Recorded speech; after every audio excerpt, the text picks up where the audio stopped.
Saya datang bisa mention date. Mention date 1 bulan. Ini hanya permohonan peguam saya membuktikan bahawa kes ini dimanipulasi oleh peguam negara walaupun tidak ada bukti.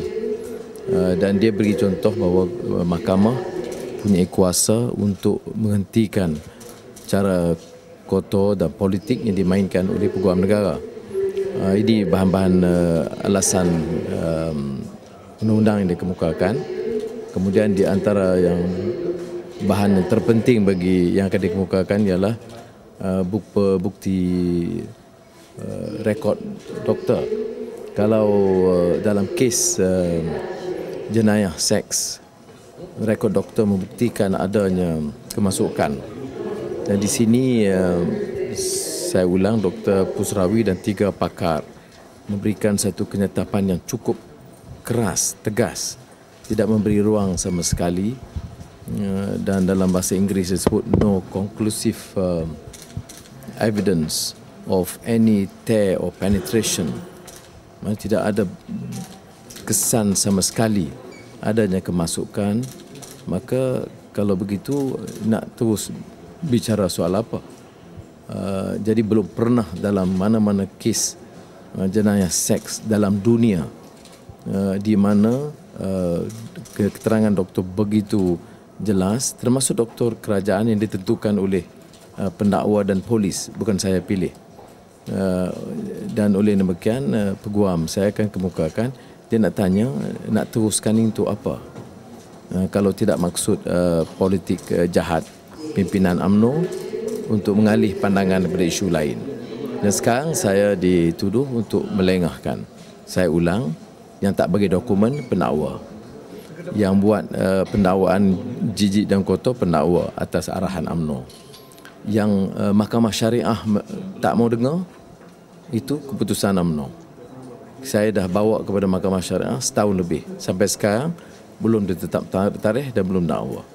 Mahkamah Syariah kalau kes-kes Kartika Datuk Asri disegerakan.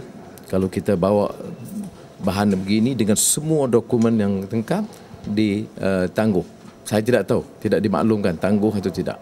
Hari ini cuma sebab hari ini hanya permohonan untuk itu. Jadi tidak termasuk, tidak mula kes lagi. Jadi kes itu akan ditetapkan tarikh pada 1 Disember. Jadi untuk hari ini peguam akan teruskan dengan hujah dia. Mengapa mahkamah harus punyai keberanian tunduk kepada undang-undang dan penghakiman dan jangan tunduk kepada pendakwaan jijik dan kotor. Mahkamah mesti ada keberanian untuk melihat fakta supaya sesiapa sahaja tidak dienayai dalam proses ini. Malam tadi bila keadilan Keluang memberikan memaklumkan, jadi nampak tidak ada halangan kerana kawasan itu kawasan persendirian, tanah persendirian, dan malah ceramah diteruskan. Siapa Azman kan, pemimpin kawasan di negeri Johor berceramah, Surat Tian Chua berceramah.